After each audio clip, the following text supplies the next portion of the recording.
Hello, everyone. It's me. This is a little introductory bit to this very first episode of this series, Park Week. Letting you know that with this first review of the very first film, it may not necessarily sound the best. It may be a bit inconsistent in places, a little spotty. That's because, well, it's compiled from about maybe 6 or 7 different versions of this review to sort of form one cohesive whole. And my reason for doing that is because, well, I really, my thoughts on this film are multifaceted, and whenever I try to record a fresh take on it, I either bring up new things that I wanted to say or forget to address certain topics. And so I decided really the best way to do it was just to take all of these reviews, sort of piece them together, and basically make one composite piece. Hopefully that won't be the case with every other review that will come after this one. It's just that I've really had a difficult time trying to express my thoughts on this particular picture, and I hope you'll forgive me for not just the quality, but also the sentiment of this particular review. Because as I've said before, and I'll say it again, you are not going to like what I have to say about this original film from 1993. Thank you, and I hope you enjoy.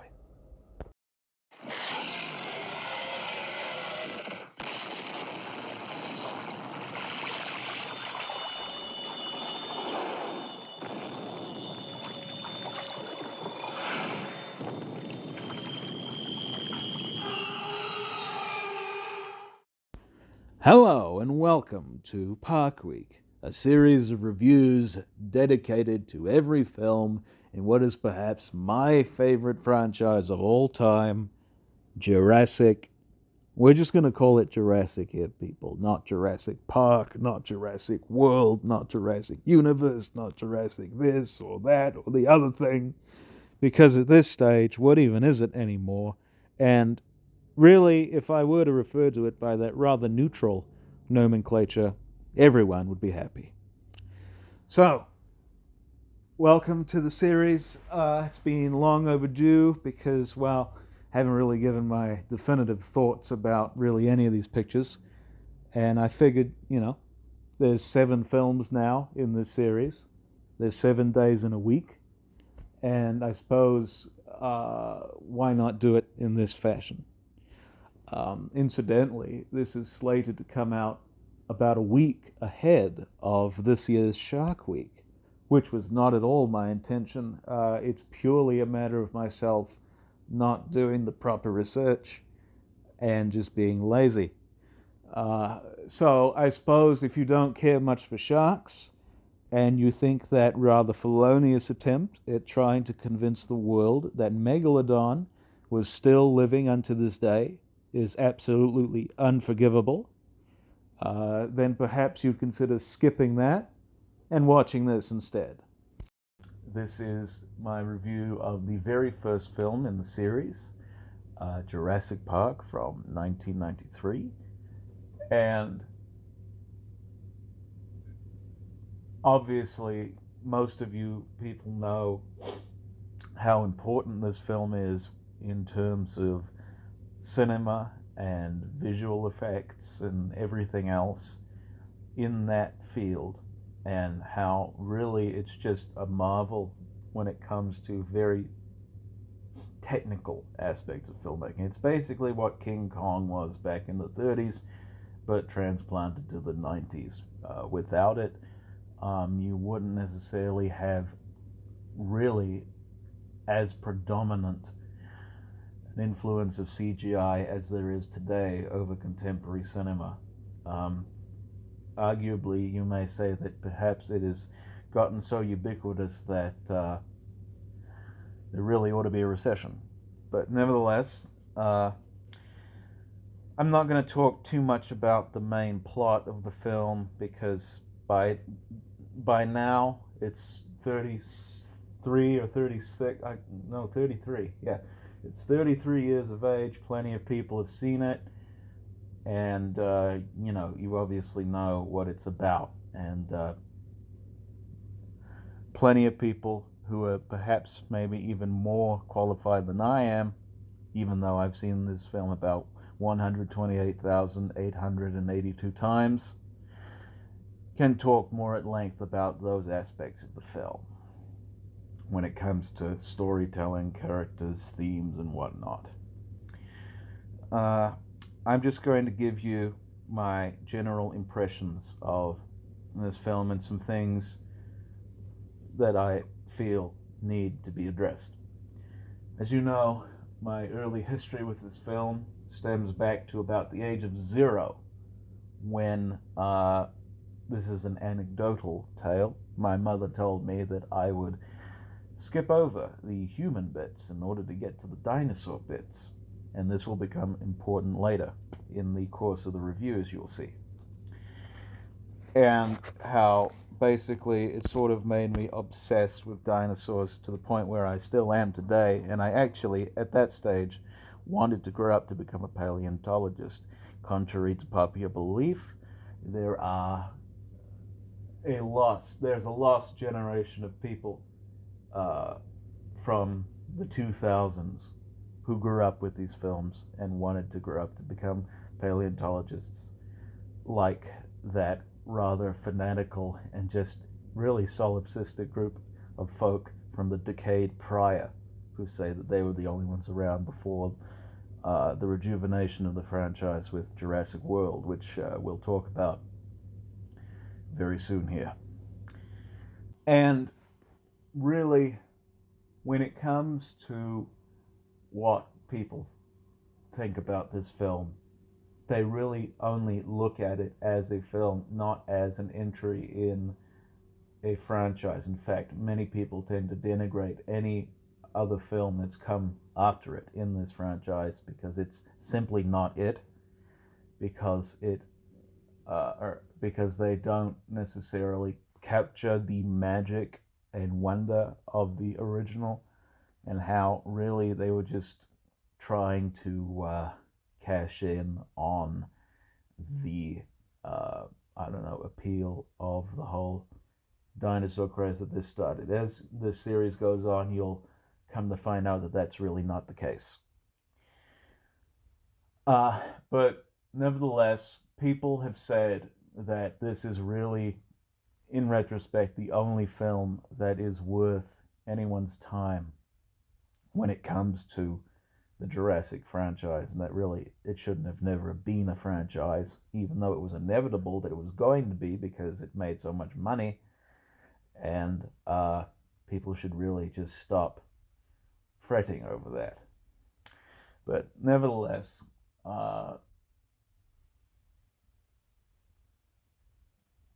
people have praised this film to the highest heaven and will most likely continue to do so until the heavens come crashing down upon them. And they have every right to do so. And there is plenty to like about this film. There are plenty of reasons why they would indeed do it. There are some very clever instances of storytelling and foreshadowing and such and all of that. In fact, there are a few lines in the film that up until recently I didn't necessarily register, but really do quite a lot of work when it comes to revealing character and also just being a clever instance of wordplay. For instance, this one line from Hammond to Nedry saying, "I don't blame people for their mistakes, but I do ask that they pay for them." Obviously, that foreshadows his death at the hands of the Dilophosaurus. And then also, this scene, or this line here, about, this was during the flea circus scene, evidently, when Sattler is sort of berating Hammond for being so prideful and whatnot, and basically giving a whole screed about his vision being too great or whatnot, or his pride being too great, or however it is. And then she says, I was overwhelmed by the power of this place, but I made a mistake too. I didn't have enough respect for that power, and it's out now. If ever a more clever example of wordplay existed in cinema, do alert me to it. Because when I actually first heard that as a conscious writer, shall I say, I just, it made me smile, honestly. And I'm thinking, oh my goodness, that's brilliant. And obviously, it is iconic in very many ways, the film. To this day, Barbasol remains my brand of shaving lotion. I will purchase no other. The day I came of age to where I needed to start shaving, I bought myself a can and have not considered another brand since that day. And there are even some little kind of nuances in the film that I've been wanting to try for myself, like filling the water bottle with rainwater. I've never tried that before. I'll let you know how it goes if that happens, though it hasn't really rained here where I'm at in quite a bit, but if it does happen, I'll let you know how that goes. And also, the bit with the seatbelts in the helicopter, and Grant needing to basically tie two like ends together in order to brace for impact, shall we say. That's actually a fairly common occurrence. If ever you board any form of public transport, you will find yourself in a similar situation. I know I have on a number of occasions. It's actually more regular than you think. Trust me. And Sam Neill, if ever he's remembered for anything, it will be his performance, not only in this film, but in this series. But there is plenty to like about this film, and it is indeed justifiably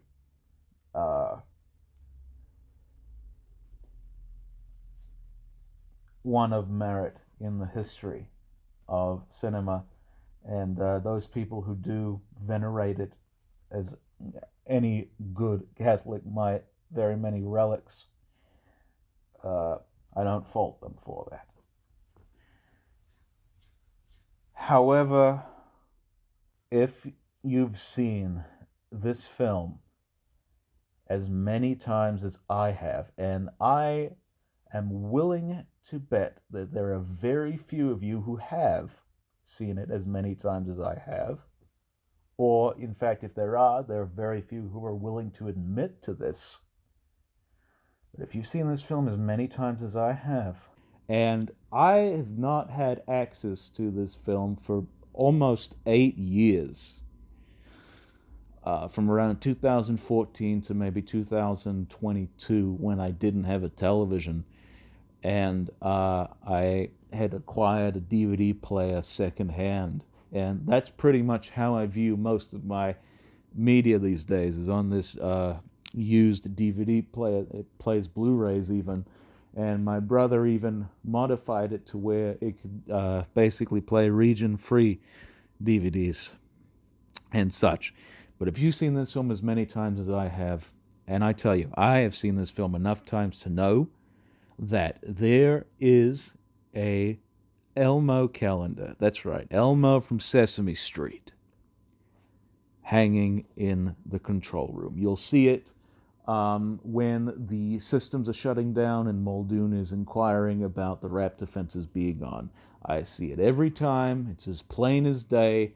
It kind of almost bleeds into the background for me, but once you know it's there, you will see it too, and you will see it every time. It will never leave your sight. I know all of the ephemera, verdigris, patina, really just motes of dust that are upon this film. There are some people who say that, every subsequent film after this, the magic is somewhat lost with each progressive entry, to where basically by the end there's almost none of it left, if at all, and it's just a shell of its former self. Let me tell you, if you've seen Jurassic Park as many times as I have, the same applies to just that one film. Because I tell you, um, after repeated viewings, many of the scenes, namely the Brachiosaurus scene and the Triceratops scene, and even the T Rex scene, the main road attack, which I'll get to, they just play like moments. You know they're going to happen. And then so you're saying, all right, let's get past this. We've seen this enough times already. Do we really need to see this again? And you're not going to feel the same sense you did when you were in the single digits, seeing it in the double digits. And after seeing this film in perhaps maybe the sextuple digits, because all of these scenes, they just play out as scenes. You know exactly what's going to happen. You know the emotions you're going to feel. And so you don't feel these emotions, even though you're supposed to feel them. So you're thinking, okay, let's get past this. Why are we watching this? It, you almost don't even need to watch these moments because they're so ingrained in memory. And speaking on the Triceratops scene, that's actually a plot hole because, well, we'd never actually find out why it is that this animal is sick, even though it's not really important to the story itself. It just kind of goes nowhere. You find out later in behind the scenes stuff that it was really like gizzard stones or what have you, and you see pictures of the stones and then everything else. But in the film itself, it's not really addressed. Not that it needs to be. But, and I could talk about the CGI itself and how, I mean, it is the 90s and it's basically the film that defined what CGI is, and has basically made it a mainstay of production of any type of film. When $10 Slimer did a review of Jurassic Park on their now, I believe, defunct channel dedicated to movie reviews, Half Dog Productions, Goontick had mentioned that the brachiosaur seemed to resemble a certain part of anatomy and really didn't necessarily look that convincing. I'm not going to put it on that level because, well, frankly, I don't see it because I've seen it far too many times, and for the time, it looks very good. For the effect that it's going for, it looks very good. And granted, you don't necessarily see it all that much, and other creatures do look better when it comes to that. There's a sort of a fine balance that many of these films, at least the first three, strike to where there's an even amount of practical effects and CG effects to where there's an increased amount of realism that each exhibits, whereas the later films, which I will talk about, sort of utilize less of that and sort of kind of rely too much on CG in some instances, but we'll talk about it another time. Uh, so, as I said, if you've seen this film enough times, you kind of just it kind of just plays as a moment to where, okay, let's move on past this. And speaking of scenes that you've seen enough times, certain scenes that are used to explain abstract concepts, and I'm talking about the Mr. DNA scene, the lunch scene, and even that explanation of chaos theory that Malcolm does in the Jeep, while indeed they are effective at conveying exposition, they go on for way too long, in my estimation. The Mr. DNA sequence goes on for 2 minutes and 30 seconds. The chaos effect scene goes on for 1 minute and 37 seconds. The lunch scene, 3 minutes and 56 seconds. In my estimation, these could have been cut down at least by half and would have been just as effective. In fact, there are instances in the film that are basically reduced by half, that are half the length, that indeed do carry more weight, that are more effective than these. There's a better explanation of the frog DNA later on in the film, around the hour 30-minute mark, when Grant finds the eggshells of the raptors, and how basically, it's like, I think like 30 seconds or something. And you get the point. You don't necessarily need to see this bloody cartoon in order to drive it down, because once you get to the bingo dino DNA segment, that's sort of it for me. I get the point, but then it just hammers on and on and on about this whole thing, and then this whole thing about condors and such, and how a lot of these lines that people quote, from Malcolm, in isolation, are brilliant, but in the film themselves, it's just, again, you've seen this enough times to where they're a chore to get through, at least for me. And going back to the whole scenes with the dinosaurs and whatnot, there are better instances than these that do explain a lot of the philosophy of the film and a lot of the concepts, and do so in half the time. When they're talking about the I guess, breeding habits of these animals, and how basically all the dinosaurs in Jurassic Park are female, that's really all you needed, and it was like half the length of the DNA sequence, or no, that's half the length of really most of these sequences, and it really captures the point. Life finds a way. That's really kind of all you need in that sense. And even the whole frog DNA thing is explained later on, around the hour 30-minute mark, when Grant comes upon the raptor eggshells and finds out that they're breeding. And more on just general lines of the film. So there are a few. This is not the fault of the screenwriters. This is not a fault of even Michael Crichton, if indeed he did. He was on the set of the film, most of these films, at least the first three. If indeed he did contribute in this way, this is not the fault of any of these people. But a couple lines in this film, and I'm not even going to say what they are, because I don't want this series to go down that road. A couple of these lines, when viewed in the world that we live in now, just come across as extremely intolerable. And they're from a principal character. And you're thinking, I've come here to escape to a land full of dinosaurs and just enjoy a few quiet hours by myself before I have to do whatever it is I need to.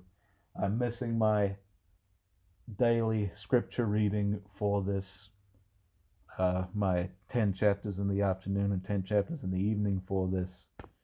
I already did my 10 chapters in the morning. I don't want that kind of nonsense in it at all. And transitioning over because I'm not going to say what those lines are. You could probably figure it out for yourself. But transitioning over to um, the whole T-Rex thing, I talked about how, a lot of these people tend to lionize the effects as being, marvels, not just of CG, but of animatronics. And Stan Winston, his impress on cinema is indelible. And I absolutely love what John Rosengrantz is doing after his legacy to sort of keep these effects alive. But when you actually see these things, particularly the T-Rex in this film, this very first film, and notice how I said this first film, not any of the other films, but this first film, the animatronics, in all candor, look a little bit stiff. They do. And I'm aware of the circumstances behind the scenes and how basically it wasn't meant to operate in rainwater and how it was being absorbed by the foam rubber skin and playing havoc with the mechanisms inside the thing that made it to where it couldn't perform to the fullness of its ability. But when you actually see it, it just looks like a model moving around very stiffly. That's not a real creature. It's an animatronic. That's literally what I think. And on to moving on to the main road attack, in which that animatronic is showcased, which many people argue is perhaps the best scene in this entire film.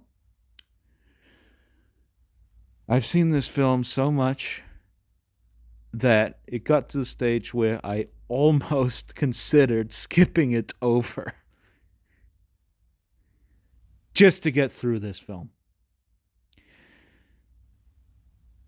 Because really, at the end of the day, if you've seen this film 128,882 times, as I have, and most of you probably haven't, even if you just watch it objectively from a very critical stance, you will come to realize that the scene itself really is kind of boring.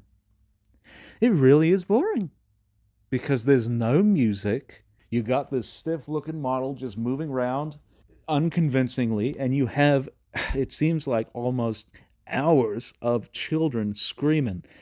And the fact that the screams that Alexis emits were homages to Fay Wray from King Kong, and she was indeed present on the set as it was being filmed.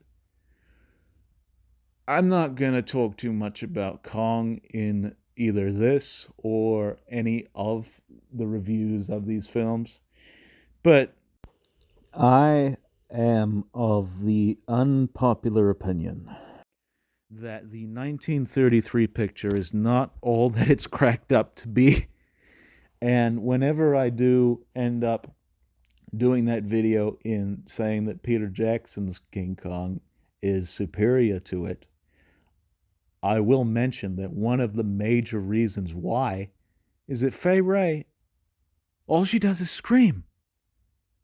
She just screams in that picture. And you're thinking, oh my goodness, this is interminable. Interminable. And it really put things into perspective for me, to where, as a child of 0, I wanted to skip past the human bits to get to the dinosaur bits. As a man of 26, when you want to skip past the dinosaur bits just to get through the rest of this film, that just speaks to the actual, I don't want to say quality, but just experience you get from watching this film after so many viewings of it. Or if indeed you're like Guntik, and I know he thinks rather highly of this film, even though for many years he didn't, who's practically a virgin to it. And, knows other films than this that are not within the franchise, of course. It's not aged the best at least in that regard, for me. And there are several other instances too that I could talk about. The whole hacker foreshadowing of Alexis being a computer whiz, I think happens too late in the film and is followed up upon too soon. It happens about an hour and 30 minutes in, followed up on an hour and 53 minutes. There are far more effective uses of foreshadowing in the franchise and also even in this first film. The whole thing with the raptors, which I'll talk about here in a minute, them, yourself being alive when they start to eat you, and then, you know, when they actually do show up, is super effective. And I did also mention the whole thing with Nedry and whatnot, and everything is so effective. But this, it just felt like, okay, this is something new. We know about this character. Obviously, when you are writing a story, you need to find out more about these characters as you go along in a narrative. But the audience has to basically recall these things from early on. You don't just bring them up like 20 minutes to the end of the film, all of a sudden they can do this. It just seems a bit unconvincing to me. In fact, dare I say, as you go along past this picture and actually consider for yourself the other films that come after it, you will come to find that there are indeed better uses of children within this franchise. Heretical though that stance may seem. When you've seen this film enough times, you notice these things, and they just become unforgivable. At an hour and 21 minutes in, during an intense action sequence, Laura Dern looks as stiff as a board. And at an hour and 39 minutes, 1 second through 8 seconds, she jumps over the same tree twice. And I think it's the same bit of film that they used. They kept that in the edit. And people talk about how, the Kauai, the Hawaiian island on which this film was shot, and how basically how you would absolutely expect a dinosaur to be here. This is such a rarefied spot of God's green earth that we ought to film every single bloody movie there. It is so good looking. Let me tell you, this film has made Kauai into a cliche. Because if you watch any film that is shot there, be it Kong Skull Island, Tears from the Sun, Kingdom of the Crystal Skull, or even such contemptible rubbish as Aztec Rex, you will know that it's Kauai. You won't be convinced otherwise. You're not going to say, okay, you're not going to say this is Africa. You're not going to say this is Skull Island. You're certainly not going to say this is Mexico or South America. It's Hawaii. Unless you go back to the 1976 King Kong, where really that sort of landscape wasn't depicted on film very much up until that point.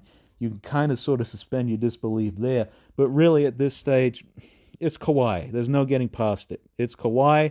It's got to the stage where I don't even want to visit Kauai because I see it every bloody time. What's the point? And, goodness, honestly, I've seen this film enough times to where it's got to the point that, for me, the only real effective thing in there is the raptors. Because think about it, they've been built up from basically minute one throughout this whole film as being this, force to be reckoned with, to use that inexcusable cliche, but just this supervening menace. And when you actually do see them, they're effective. They're scary. They're intimidating. And honestly, of all of the effects in At least this first film, they look the best out of any of the dinosaurs, to be honest with you. Even though there is that one moment where the puppet kind of leans forward in the kitchen door and you see a technician's hand sort of stabilize it, you can kind of argue that that looks more like its tail if you're really not paying attention. But if you've seen this film as many times as I have, you know it's a bloody hand. You know it's a bloody hand. And that kitchen scene still works for me. Honestly, that's probably the best thing in this film. Some people would say the main road attack, but as I said, I wanted to skip past that this last time I saw it.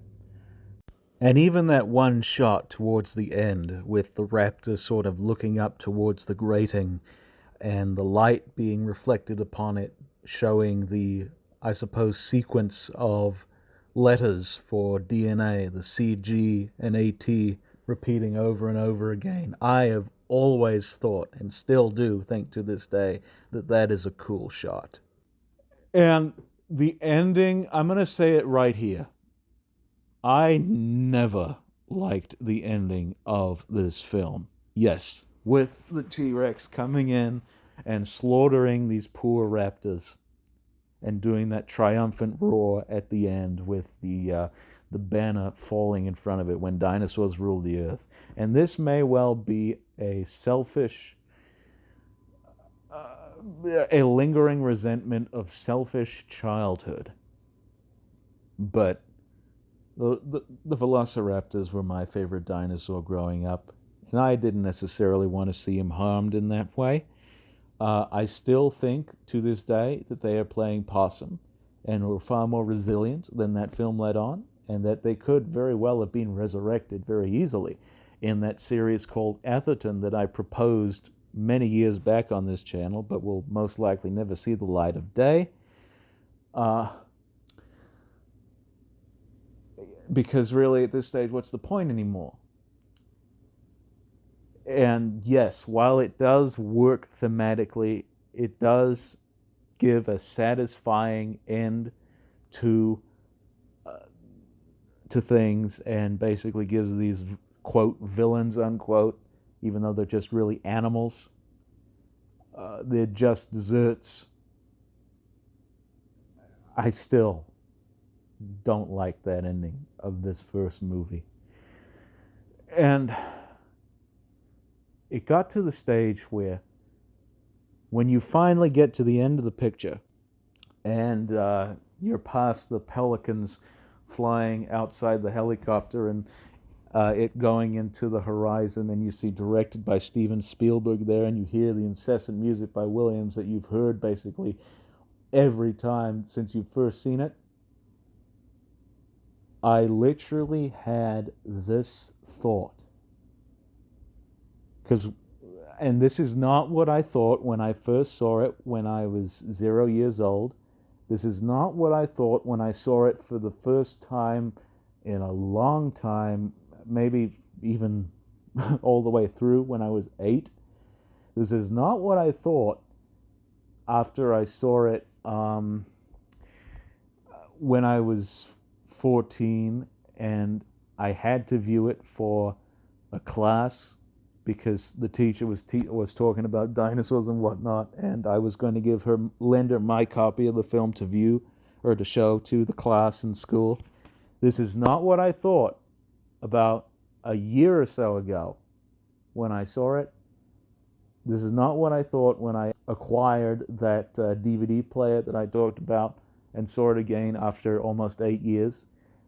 This is not what I thought of this film when I saw it, as I said, the most recent time before this. But when I saw this film for the first time in about a year for this series, and I saw it, I would say, maybe about 5 days ago, I literally said, have I outgrown Jurassic Park? Is this not the same film that it used to be? Is everything that everyone is saying wrong? Is everything...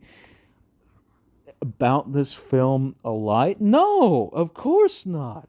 No, that's not the case at all. I love Jurassic Park. This franchise is everything indeed that it is. This franchise is far more than people think it is. This franchise, without it, I wouldn't be half the human I am. This franchise is so integral to myself as a human and artist that I will continue to revere it really past expiration. I love this franchise. And then it occurred to me that all this time I was saying, I love this franchise, not this movie. I'll say this. In fact, I was going to say that, I love this film as much as everyone else, maybe perhaps even a little bit less. But at the end of the day, I really can't say that. And to drive home the point, I know the actual properties of amber now because my mother wears an amber necklace most days. And in sunlight, it turns purple because of some or another properties in the crystal or what have you. Doesn't happen in this film. Illusion's blown for me at this stage to where it's not the same film it used to be, and it's really my fault for thinking this way. And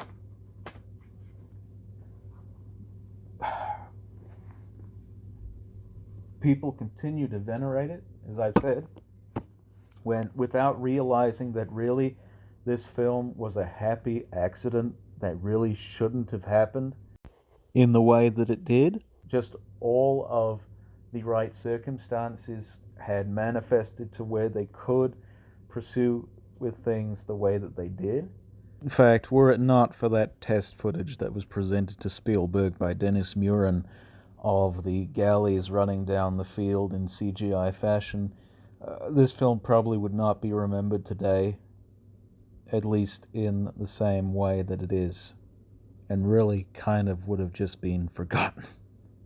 But it's definitely lost its appeal for me, and it almost doesn't even need to be watched anymore. Just recalled in the mind, because I know these scenes by heart. They're, pun intended, in my DNA, as it were, to where I almost don't even want to see them anymore. And I loved this film as a kid. And obviously I loved all these films, at least the first three as a kid. And to me, at the age of 26, that's what this film is to me, a kid's film. In fact, there are certain instances where the tone is almost similar to The Land Before Time in some ways. And I like The Land Before Time. I saw it again recently after, 20 years. And in fact, Jurassic Park was originally going to be told from the perspective of a child, but the publishers didn't think that it would go over well with the public, so Michael Crichton had to change it to a horror novel. I can kind of now see why that is, no offense. But at the end of the day,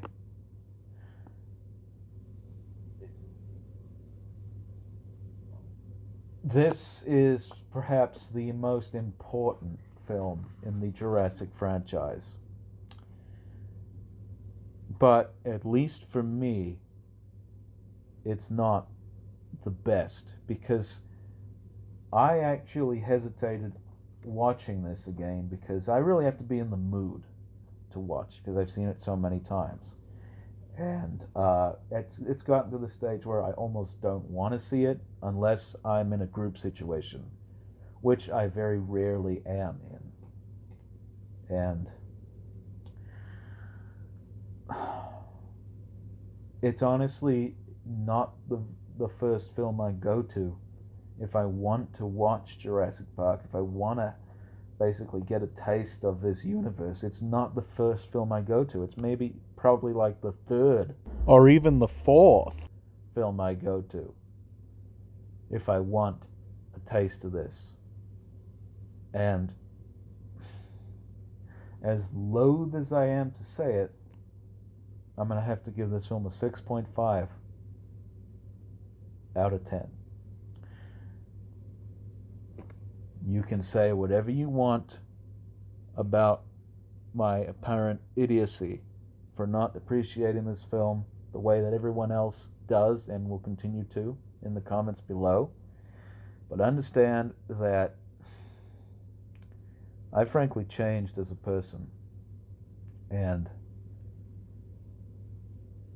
I could go along with the crowd and say that, yes, this is a great film. This is possibly the best in the franchise. This is the one that, everybody should watch and such.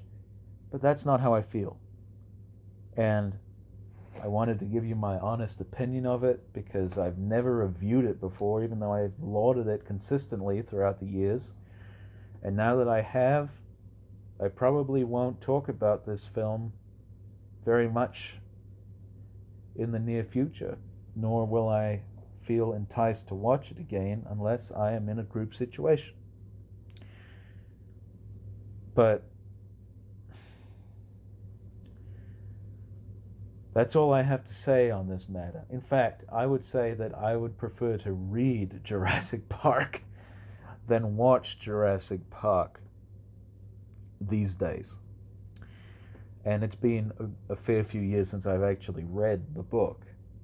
But it's not the same film it used to be. You can continue to think that it is. You're entitled to your opinion.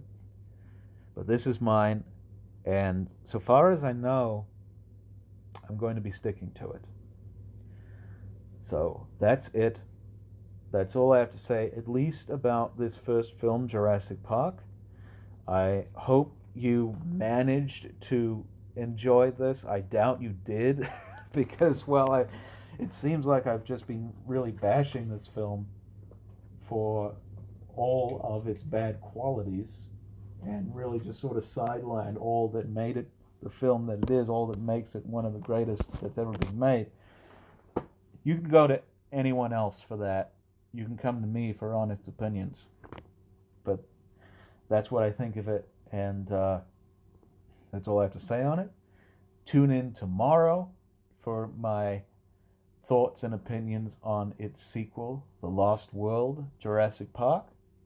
Spoiler alert, they're going to be perhaps maybe even a bit more favorable